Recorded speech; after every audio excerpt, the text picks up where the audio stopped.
buenas noches, buenos días, buenas tardes. Muchas gracias por estar aquí conectándose a la señal de UCI Noticias a través de su multiplataforma y más de 100 ciudades en todo el país gracias a sus convenios de canales de cable. Yo soy Willy Vázquez. Y yo soy Jaime Serra. Y esto es Argolla TV. El programa en donde también nosotros nos preguntamos y nosotros nos respondemos. No hay derecho. Esta es una derrota vergonzosa para el país, porque lo hemos sufrido en carne propia y Perú no atinó a nada. Perú no atacó nunca. ¿O atacó alguna vez? Yo le quiero preguntar, en los 15, 20 minutos que ya se desarrollaba el partido, ¿se dio cuenta usted que había errado en su planteamiento? Usted no, en vez de hacer una pregunta, hizo una introducción, o sea, una definición de lo que usted piensa, o sea, así es muy difícil, o sea, ¿me entiende? Entonces no, y si ya se contestó usted mismo. Usted mismo pregunta y usted mismo se contesta. ¿Qué le puedo decir?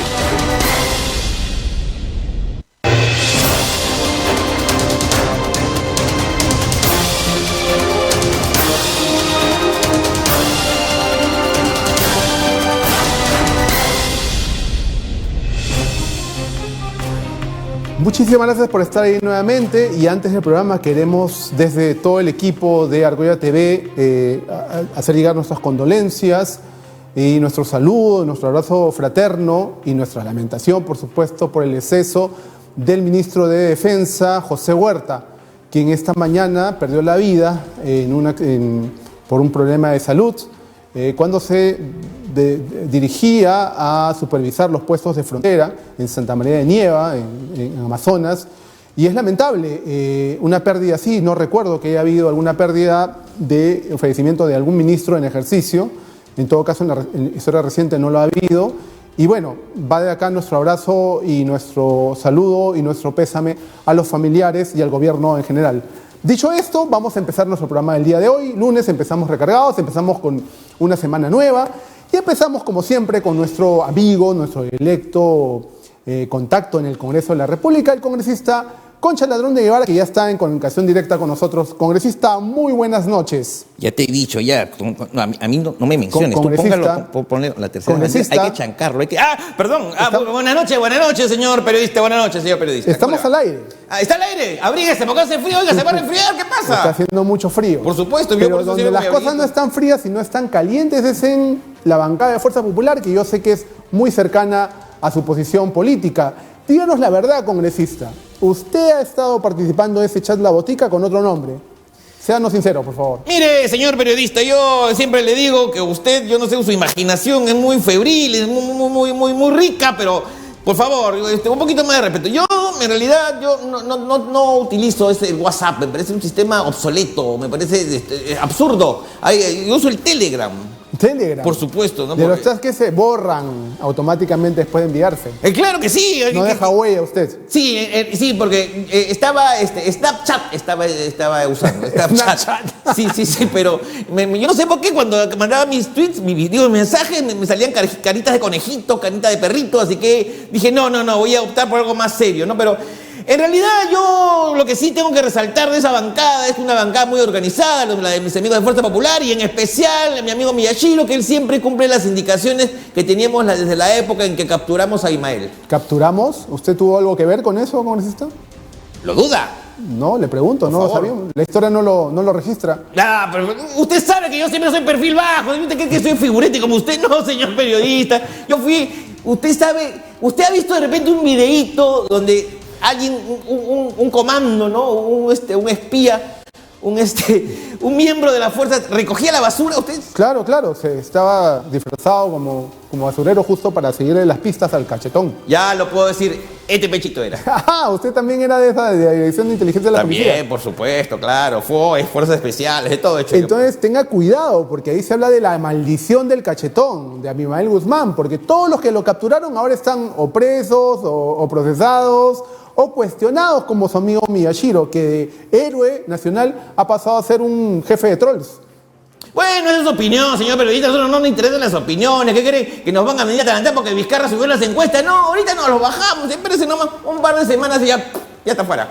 Cambiando de tema, congresista, ¿qué opina usted de estos estos tejes y manejes que han habido, las asesorías entre OAS y el hijo de Luis Castañeda, para hacer el peaje mucho más sabroso para algunos, para ellos mismos, y cuánto me toca a mí, cuánto te toca a ti. ¿Usted tuvo algo que ver? Me comentaron por ahí. ¿Quiere que le diga una cosa? A mí, señor periodista, me da vergüenza.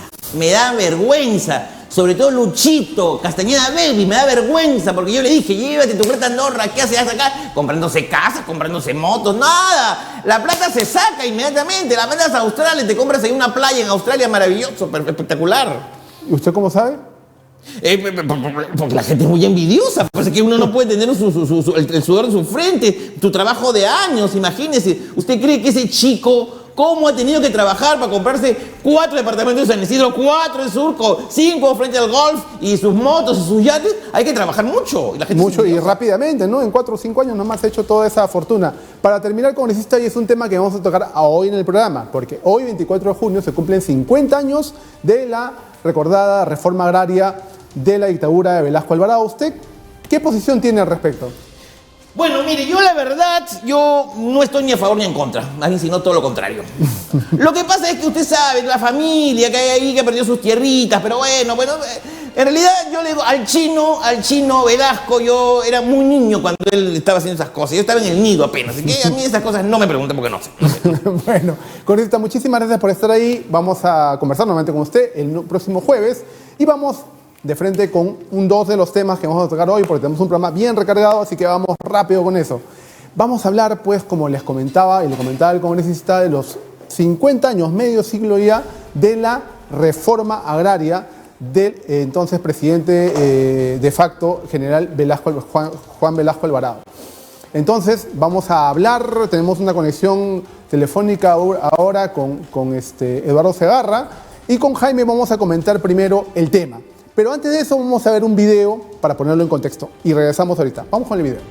Gobierno revolucionario concreta en un instrumento inapelable ese anhelo nacional de justicia por el que tanto se ha luchado en nuestra patria.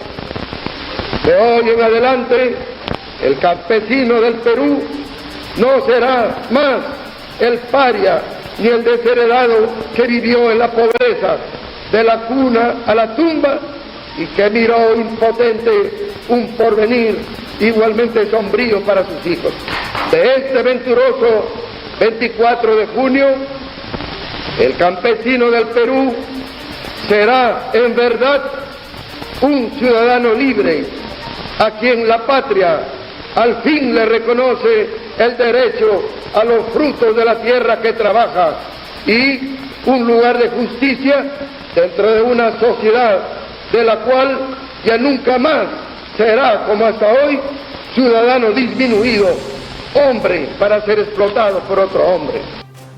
Efectivamente, día histórico, 24 de junio de 1969, el general Juan Velasco Alvarado, presidente de facto en aquel momento del gobierno de la Revolución Peruana, ¿no? El famoso gobierno revolucionario de las Fuerzas Armadas, dicta pues esta ley, ¿no? En la que, bueno, reparte los territorios, las tierras de estos grandes latifundistas y hacendados. Las expropia y luego las reparte. Exacto, a través de cooperativas, ¿no? Exacto, bien como lo dice Willy, es verdad.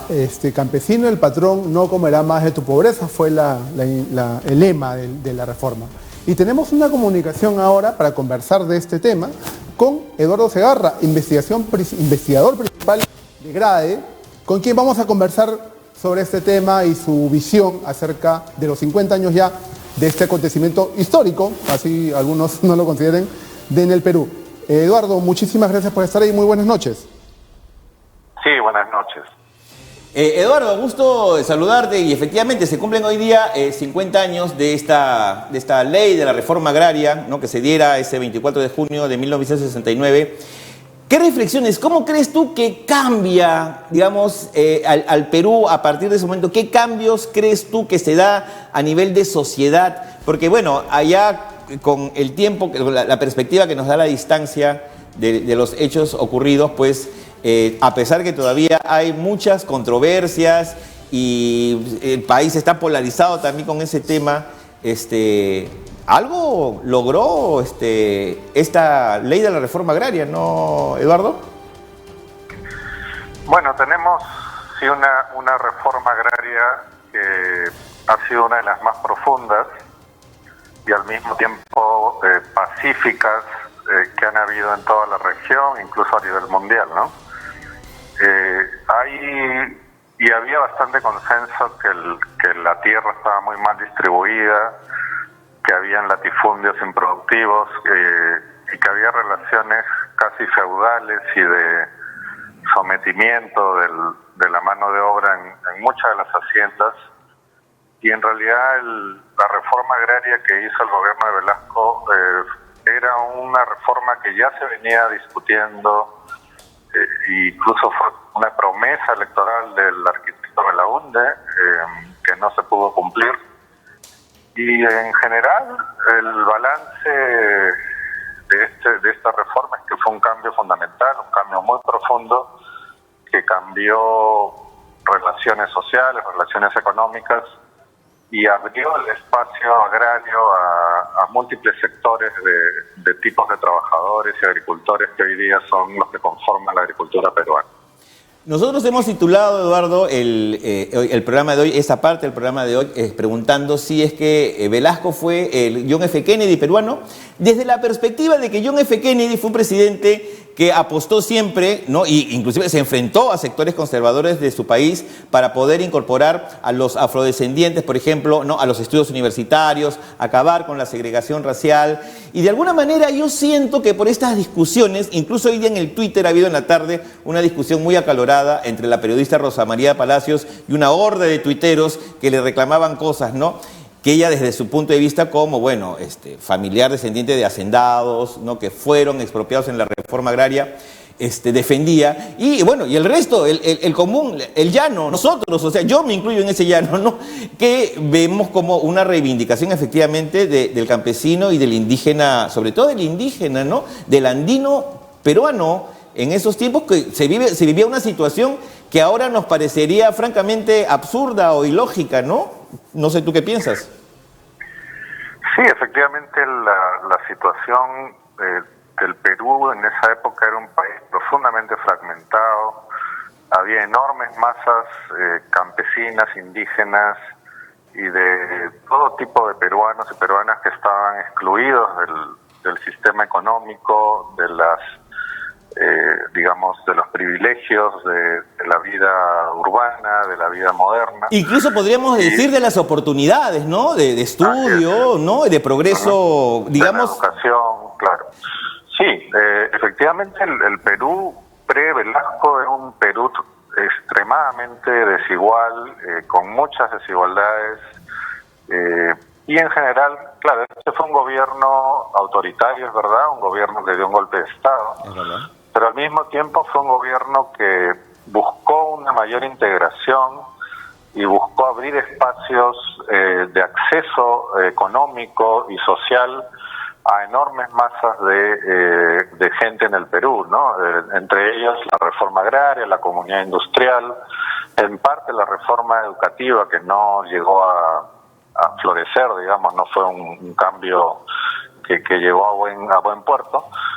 Pero sí hubo en ese gobierno corto, porque además el gobierno de Velasco en realidad termina en el 74. Exacto.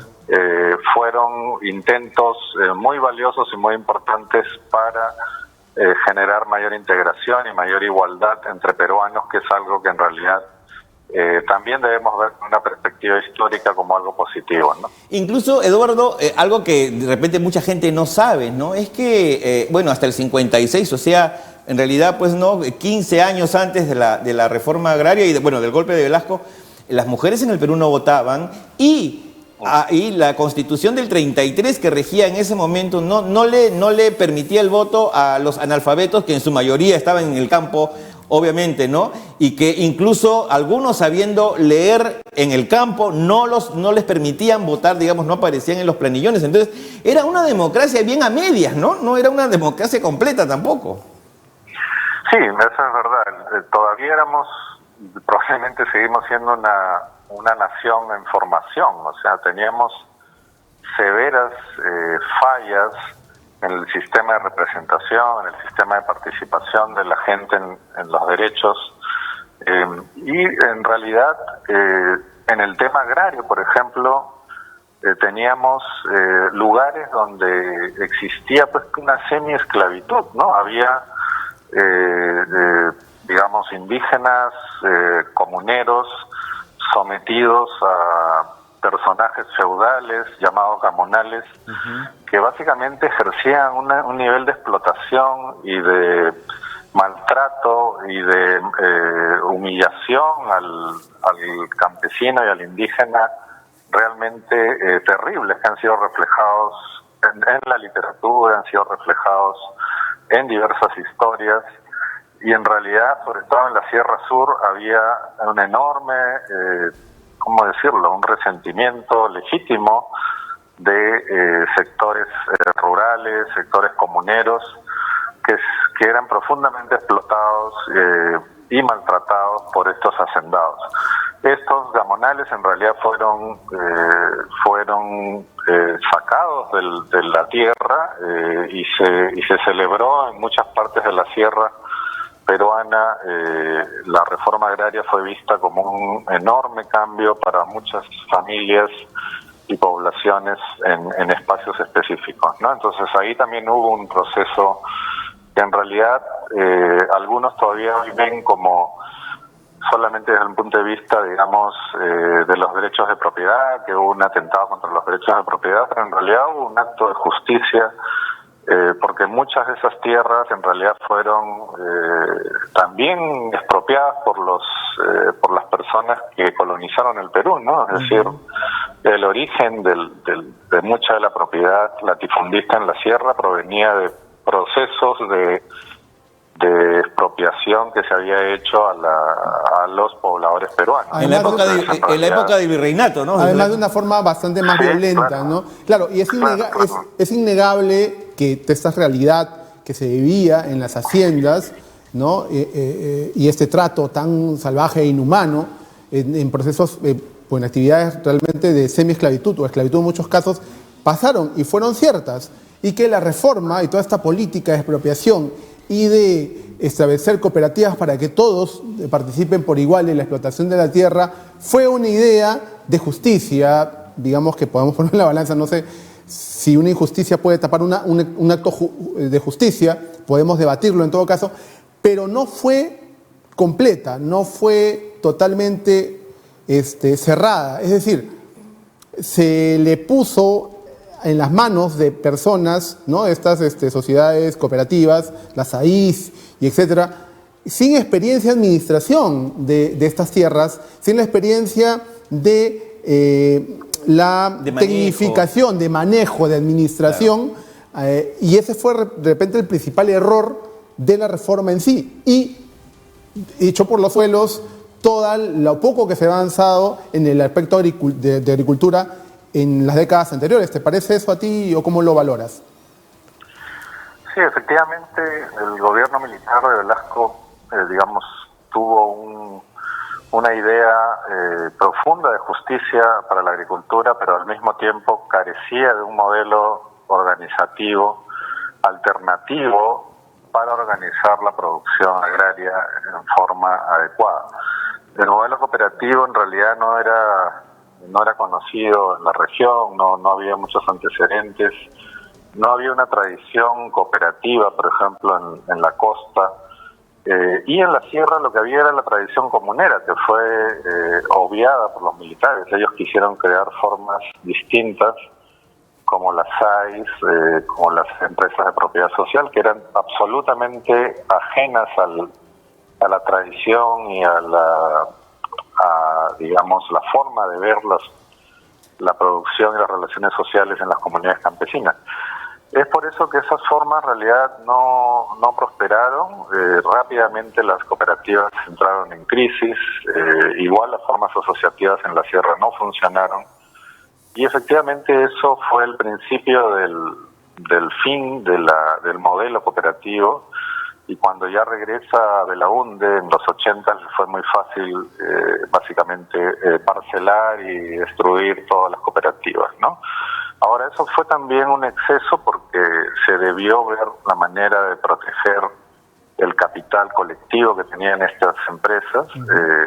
La parcelación que hizo la UNDE fue bastante dañina porque se destruyó mucha maquinaria, mucho equipamiento, mucho capital agrario.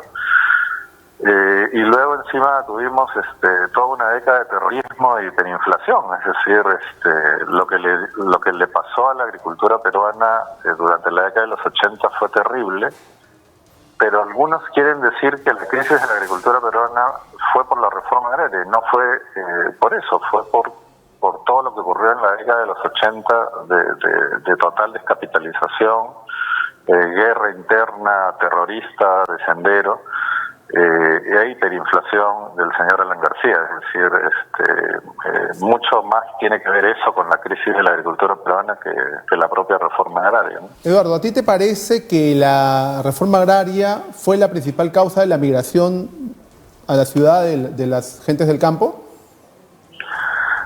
No, ahí no hay mayor evidencia para decir eso. El proceso migratorio ya ocurría desde la década de los 50, es un proceso que han pasado todos los países de la región, el Perú no ha sido una excepción. Países que han tenido reformas y países que no han tenido reformas agrarias han tenido el mismo proceso. Por lo tanto, eso no se sustenta en ninguna evidencia histórica, es una de los pseudo argumentos que algunos dan para tratar de decir que la reforma agraria es la causante de muchos problemas, y en verdad hay que reconocer las fallas que tuvo la reforma agraria, pero tampoco hay que achacarle cosas que no son de su responsabilidad. Efectivamente, Eduardo, nos hubiera encantado tenerte y quizás en alguna oportunidad podamos tenerte aquí para poder ahondar en extenso, o no tan en extenso, porque seguramente tendríamos que tener muchísimos programas. Una serie. Y muchísimos expertos, ¿no? Pero recordando que en octubre, precisamente también, en el aniversario, ¿no? De la Revolución de Velasco, el 3 de octubre, podemos también reunirnos de repente, bueno, no me refiero a esto en octubre, pero de aquí hasta esa época, reunirnos y poder conversar de este tema que es muy interesante, porque como que siempre se habla del Cuco Velasco, ¿no?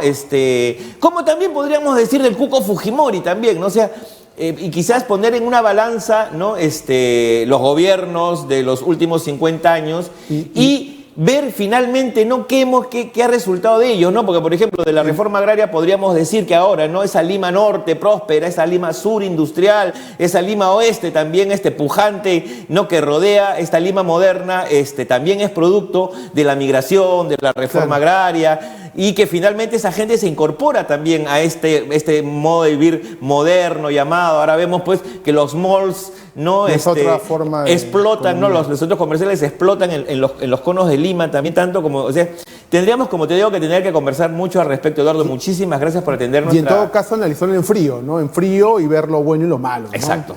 De alguna forma. Eduardo, muchas gracias. Sí, no, les agradezco a ustedes. Y ya estaremos en otro momento con ustedes para poder conversar con mayor extensión. De todas maneras, muchas gracias a ti, buenas noches. Muy bien, tenemos un video que queríamos presentarlo también, antes que se nos pase, que es un testimonio bastante interesante.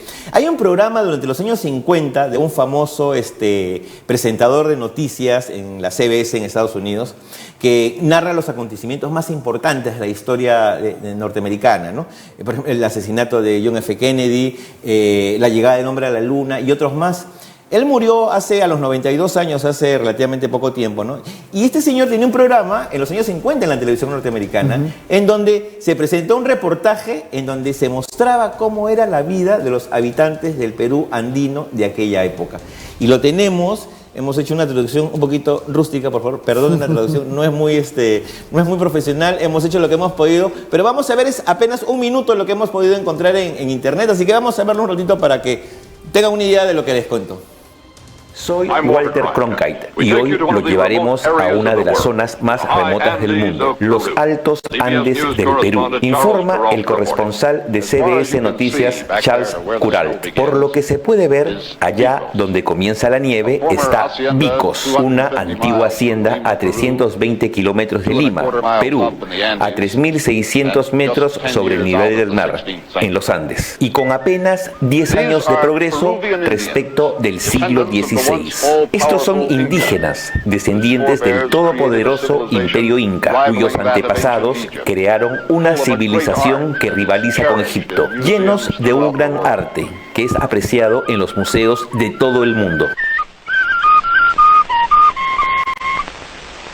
No muy lejos de esta hacienda hay muchas otras, donde los indígenas, con la misma herencia, son siervos, listos a agachar la cabeza en sumisión al hombre que los posee o los renta. Si no están dispuestos a someterse, pueden morir de hambre lentamente.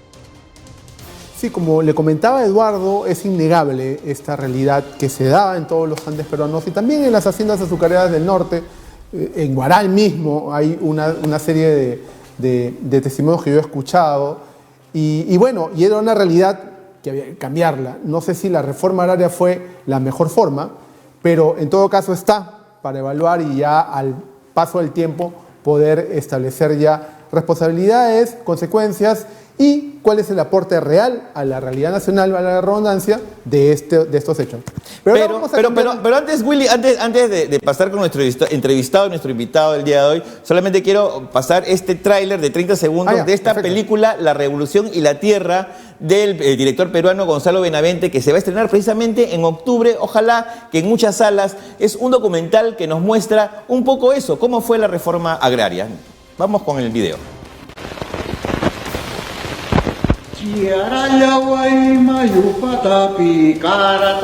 Oye, campesino masiconga, oye, dirigente masiconga, con agalepa, por el charqueta, luchantista tocufunso, oye. Una guerra que no consta en los libros de historia, pero que ha producido millones de muertos. To create a society in which all men have equal access to land. Deberían estar al alcance de todos y no limitarse a unos pocos afortunados. Until that is done in this hemisphere from the top to the bottom, our revolution and the revolution of this hemisphere is incomplete. Esta revolución peruana triunfará por encima de todos los avatares y por encima de todos los desconciertos. Campesino, el patrón ya no comerá más tu pobreza. Bueno, y con esta presentación que hemos tenido ya nos pusimos la medalla de honor de caviares. Bueno, yo estaba haciendo un poco la balanza, pero al otro lado ya cubrí el corazoncito de Jaime. O sea que ahí tiene su polo de Causacho Perú. Ya sé, ya vi. Y qué bueno que por lo menos disentamos en eso. En realidad yo te digo, o sea, no me parece que primero una dictadura sea lo más conveniente para un país. Nunca hubiera podido yo, así como no estuve de acuerdo con la dictadura de Fujimori. Si bien es cierto, era un niño cuando ocurrió esto de Velasco, fue una cosa muy violenta y ningún orden democrático debe ser roto, ¿no? Pero a veces, históricamente, es necesario forzar ciertos cambios que a veces no se pueden hacer en democracia. Imagínate, sí, pues, yo, por ejemplo, sí estoy a favor, por ejemplo, de que Vizcarra cierre el Congreso, que también sería forzar la democracia y forzar un cambio histórico, pero bueno, ese es otro tema que ya lo debatiremos. Y no nos vamos a pelear, Willy, porque tenemos invitados hoy día. Sí. Cuando hay invitados en casa uno no pelea. Está nuestro querido amigo Julio Llerena, que llega directamente desde los Estados Unidos. Miami, del aeropuerto de Unión para acá. ¿En serio? Sí. Nuestro corresponsal en el extranjero. Sí, de aquí mismo me voy. Claro, sí, yo solamente a eso. Es que así venía la entrevista nada más. Muy bien. Es que así somos de internacionales. Julio, bienvenido. Muchas gracias por estar aquí. Gracias, Jaimito. Gracias por invitarme. No, para nosotros es un placer. Cuéntanos un poco primero, así brevemente, cómo está el ambiente. Ya comienza a calentarse el ambiente electoral en Estados Unidos. Ya Trump anunció su candidatura. Así es. ¿Cómo está la temperatura ya? Bueno, las cosas están un poco crispadas. Porque, bueno, Trump no ha sido un presidente, no ha sido el tipo de presidente normal, digamos, en los Estados Unidos. Ha sido un presidente que definitivamente va a cambiar la historia de cómo se hace política en los Estados Unidos. Algo a lo que tal vez nosotros sí estábamos acostumbrados en el Perú, pero allá era muy distinto. Es decir, había una especie de pacto tácito de que las formas políticas se iban siempre a respetar. Es decir, por ejemplo, un presidente en los Estados Unidos, antes de entrar a una elección, debe presentar su declaración de impuestos. Eso no está en la ley, es decir, no tienes que presentarlo para presentarte, pero es una cortesía pues, que nadie ha negado pues, en los últimos 40 años, ¿no? Entonces llega Trump y dice, no, oye, ¿por qué? Por supuesto, él tiene mucho que esconder, pero en suma, digamos, en sentido estricto, no lo tiene que hacer y no lo hizo. Entonces, ese tipo de cosas, por ejemplo, la confianza en la prensa, el hecho de que la prensa diga algo y que el público respete, porque no hay nadie que diga, no, esta gente está mintiendo, o el New York Times está inventando noticias, ¿no? O CNN. O CNN. Es muy roja, muy izquierdista, ¿viste? Sí. Ese tipo de cosas, digamos, estaban tácitamente aceptadas y nadie iba a ir en contra de la prensa. Sin embargo, Trump ha ido en contra de la prensa y al final... digamos, marca una forma distinta de hacer política, porque no hay cómo defenderte. Es decir, aquí los picotazos son más seguidos, más tradicionales, digamos, más parte de la política peruana. Sin embargo, en los Estados Unidos el político no está diseñado para pelear con un personaje como Trump. Dime, Julio, y aquí en Latinoamérica, ¿no? Trump es el cuco, ¿no? Quiere poner el muro para que no entren los inmigrantes, especialmente los centroamericanos. Siempre llegan noticias de que se está peleando con alguien o simplemente ignora el tema en Venezuela, ¿no? Se da la mano con Bolsonaro, ¿no? También, ¿no? Nos aterrorizan con la figura de Trump, pero el norteamericano que votó por él, ¿no? O en general, gente que no votó por él, ¿cómo siente su gobierno al margen de estas irrupciones tipo presidente tercermundista, ¿no? Claro. Aparece pues, un presidente de Filipinas, aparece un Hugo Chávez, pero finalmente la gente ¿cómo siente que ha sido su gobierno? Un gobierno un gobierno positivo, económicamente, no sé. Bueno, es interesante la pregunta porque la mayoría de las personas, ahora tal vez no tanto, pero cuando salió Trump, cuando fue elegido Trump, cuando estábamos en época de campaña, digamos, era realmente muy difícil saber quién estaba de acuerdo con lo que Trump proponía. Trump no tenía un plan muy claro, no es un hombre muy brillante, pero sabe negociar. Digamos que el negocio, el arte del negocio ha sido lo suyo por muchos años, aunque no le haya ido tampoco tan bien en los negocios.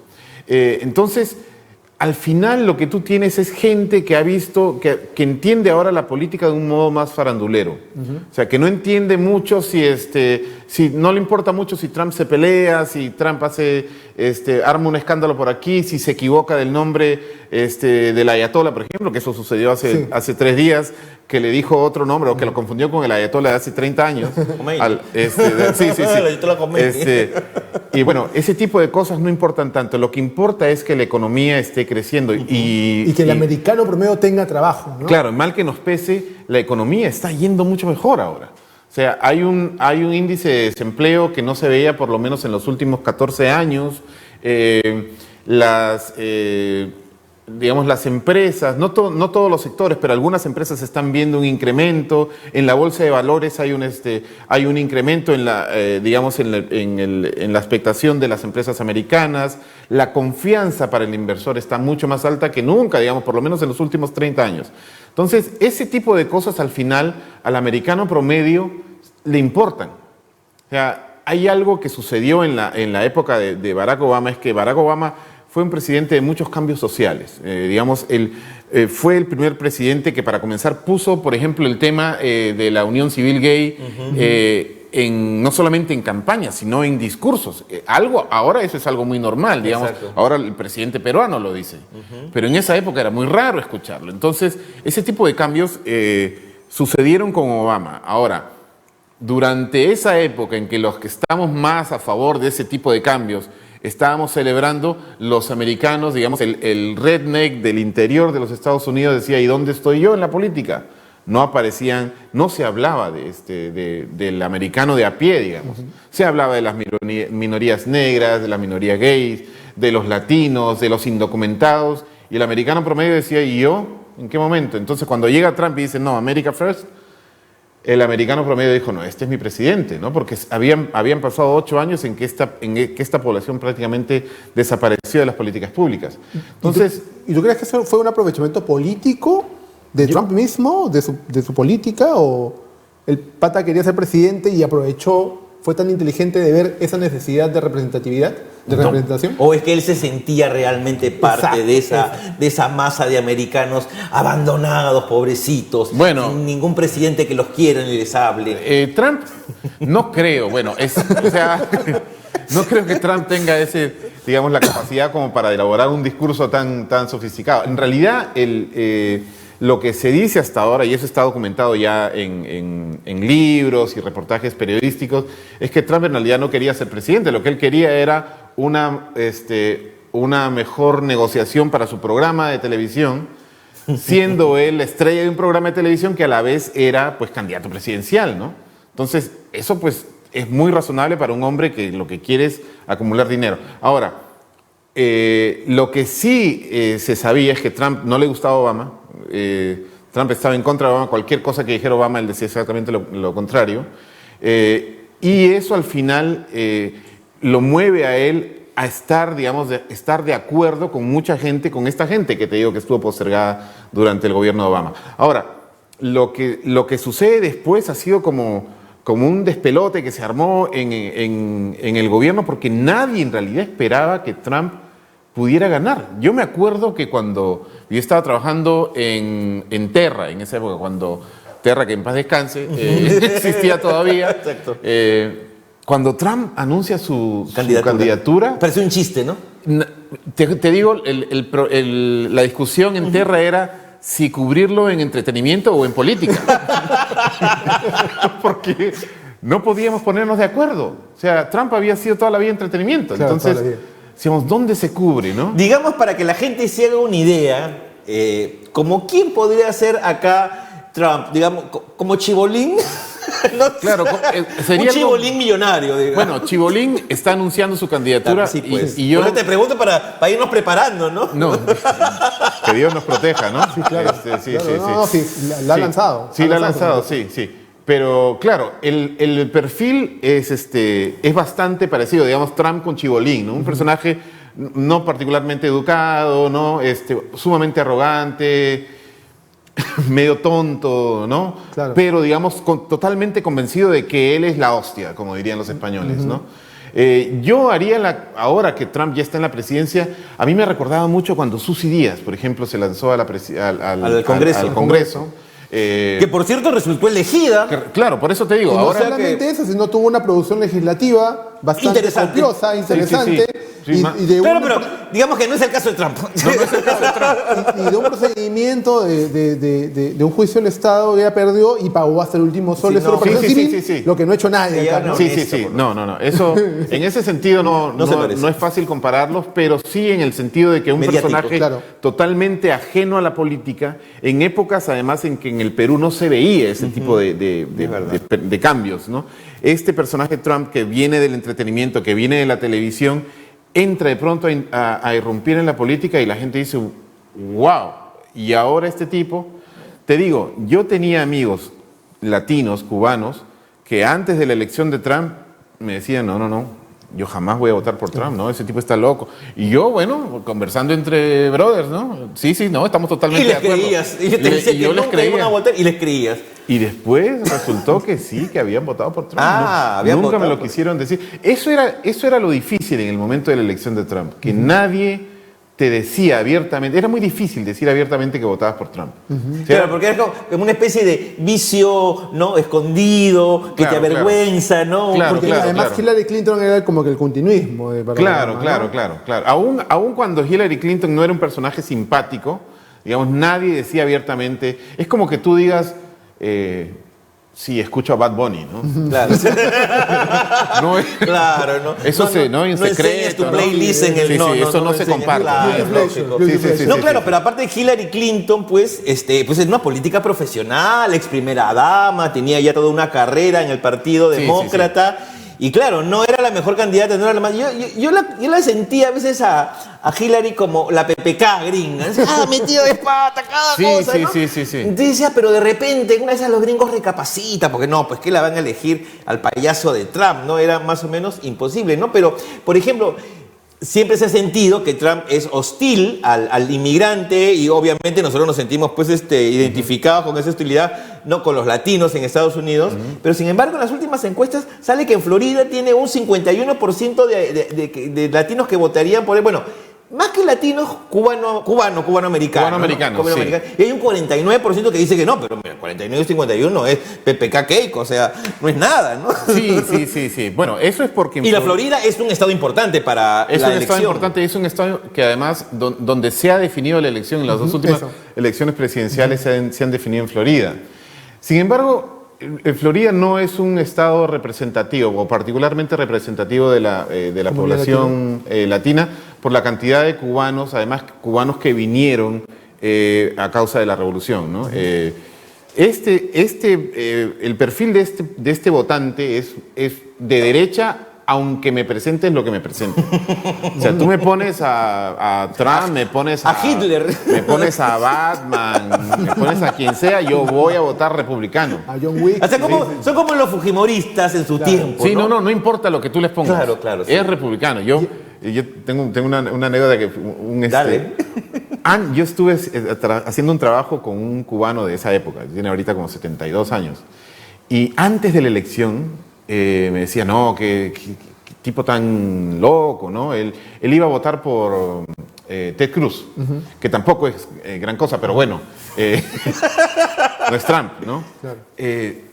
Y yo lo iba siguiendo porque era un trabajo que consistía en entrevistas, y las entrevistas se extendieron hasta un año más o menos, entrado la elección de la presidencia de Trump, y de pronto su discurso comenzó a transformarse, a mutar en, bueno, pero por lo menos no estamos amenazados por el comunismo. Que ese es el problema del votante cubano de esa época, ¿no? Sí, que cualquier fantasma ahí. Obama era comunista. O sea, Bernie Sanders era el Che Guevara. No, Bernie Sanders es el cuco, ¿no? Claro. Pero Obama era comunista. O sea, ¿de cuándo acá? ¿De dónde puedes? O sea, ¿de dónde sacas tú que un personaje como Obama es comunista? Entonces, es distinto. Sin embargo, ha habido un crecimiento, y esto es interesante. En Florida ha habido un crecimiento del más o menos el 11% al 16% de votantes registrados. Pues tú no puedes votar así nomás porque claro, no es como acá, ¿no? Ciudadano. Tú vas con tu DNI a votar a tu... Eso es algo que, dicho sea de paso, Bernie Sanders quiere cambiar.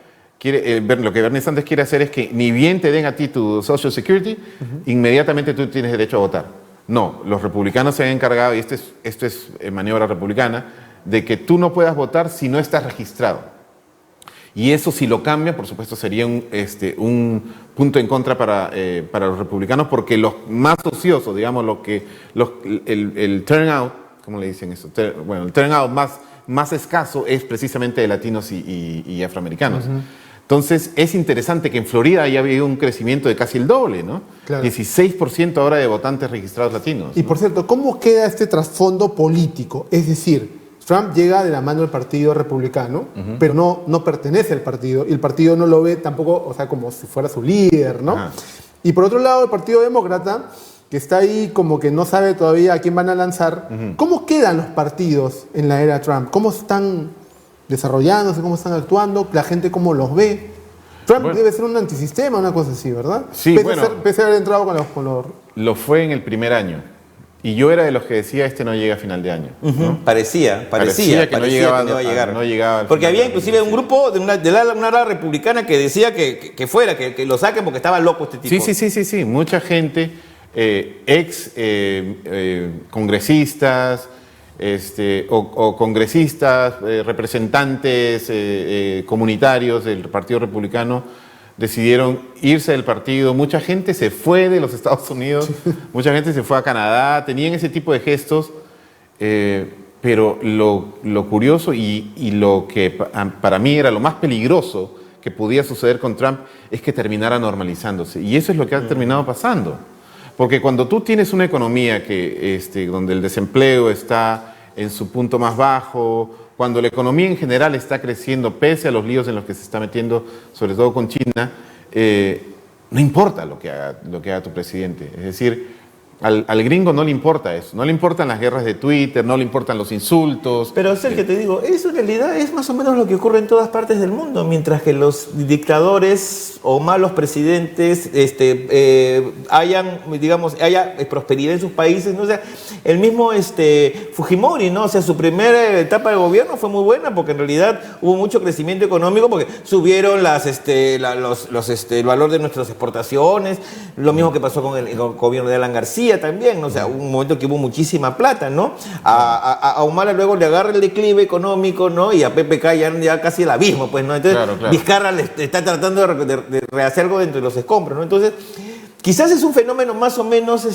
habitual, pero en nuestro temor principal, ¿hay algún candidato dentro del Partido Republicano o fuera, en el Partido Demócrata, en el otro lado, que pudiera hacerle frente? ¿Hay alguien que se vislumbra? ¿Algún líder? Mira, un nombre? ahorita el que más está sonando dentro de los demócratas es Joe Biden, que fue el vicepresidente de Barack Obama, ¿no? De Obama, claro. Que está un poquito mayorcito también, que ¿no? está mayor, sí, pero ¿no? para mí es un candidato sumamente débil. Sumamente débil. Es decir, Biden significa, representa el gobierno que no pudo dejar como legado un candidato capaz de hacerle frente a Donald Trump. Entonces, para mí no es conveniente. Además que Biden es bastante conservador para ser demócrata. Curiosamente, el candidato que está mejor perfilado en encuestas es Bernie Sanders. Y Bernie Sanders significa, para comenzar, el primer, digamos, candidato declaradamente socialista en elecciones presidenciales. Es fuerte, ¿no? Una cosa muy grave. Sí, pero es curioso porque Bernie Sanders te habla de cosas que aún siendo, no importa, el tipo se ha encargado de decir cuál es el problema.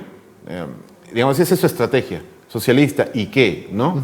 La idea de él es hablarle a la gente de problemas que la gente sabe que está sufriendo, que yo mismo estoy padeciendo. Por ejemplo, la educación. O sea, tú para ser un profesional en Estados Unidos, un profesional que salga de una universidad de prestigio y eso, significa que tienes que endeudarte con lo que tú ganarías por lo menos en 2 años trabajando como profesional en lo que tú acabas de estudiar. O el tema de salud. El tema de salud, que también es una preocupación. ¿No? Los costos de la salud. Es altísimo. Sí. La desproporción en el ingreso entre los ricos más ricos y los pobres más pobres. Ese tipo de cosas que son problemas reales. Entonces la gente dice, bueno, a mí no me importa si el tipo es socialista o no es socialista. Lo cierto es que es cierto. Hay un 1% que tiene el 80% de la riqueza del país y un 98% que tiene el resto. Entonces... Y Trump representa ese 1%. Claro. Trump digamos, ha jugado toda la vida a favor de esta gente, ¿no? A pesar de que él decía ser el candidato, digamos, el outsider, ¿no? De la clase trabajadora, ¿no? Ahora, se nos acabó el tiempo. Se nos acabó el tiempo, ¿no? ¿Qué vas a preguntar tú, Willy? Rápido. No. Decía que lo que no pasa en el país, ahí se tiene que decir en unas elecciones primarias quién es el candidato de cada opción, ¿no? Exacto. De los demócratas y los republicanos. Por eso es importante las reformas políticas aquí. Exacto, pero elecciones primarias. Antes de terminar, solamente con una respuesta lo más corta posible, ¿no? ¿Crees tú que Trump se anime a invadir Venezuela, a influir, ¿no? A intervenir más decididamente? O sea, Venezuela está en una tragedia. O sea, Michelle Bachelet ha ido a hacer el paseo de Miss Venezuela, ¿no? De Miss Universo, se ha ido a pasear, ha tomado fotos, ha llorado, ya agarró su avión y ya se fue. Yo no sé qué va a decir, vamos a ver qué dice en su informe, ¿no? Ella es de una posición política muy cerrada, muy izquierdista, es ella, a pesar de haber sido una presidenta muy democrática en Chile, ¿no? ¿Tú qué crees? ¿Qué puede pasar? ¿Le interesa realmente en Estados Unidos? ¿Les interesa Venezuela, Latinoamérica? No creo que... es decir, les puede interesar, pero no creo que sea de la invasión, la verdad. No creo que sea, digamos, las consecuencias, el uso político que podrían darle los rivales de Trump a una intervención en Venezuela podría ser devastador para las próximas elecciones. No creo que lo haga, la verdad. Sí, qué pena, porque de verdad que el exilio venezolano en todo el mundo está muy esperanzado. Están en trompo ahorita. Porque pareciera que esa es la única solución, ¿no? Ir y meterle un bombazo a Maduro, porque no hay forma de sacarlo, parece. Sí, pues. Bueno, Julio, muchísimas gracias por estar acá. De verdad ha sido un gusto conversar de este tipo de temas y con gente tan enterada. Y además darle un poco de respiro de otros puntos de vista aquí al programa. Gracias, Julio. Bueno, por gracias estar a por ustedes. acá. Y por favor, siempre, mantenernos informados y lo hacen nuestros ojos. Siempre en el Facebook. Siempre en el Facebook, eso sí, de todas maneras. Nuestro corresponsal en Miami. Exacto, de Argolla TV. No hay tiempo para más. Muchísimas gracias por estar ahí. Nos vemos el jueves nuevamente a través de UCI Noticias. Con un programón. No Sí, saben el programón que tenemos el jueves, así que... Porque el sábado hay un evento muy importante en el país a nivel nacional, sobre todo en Lima también. No se despeguen de la sintonía de UCI. Vienen contenido más interesante todos los días. Y nosotros nos vemos el jueves a las 11 de la noche. Chao. Chao.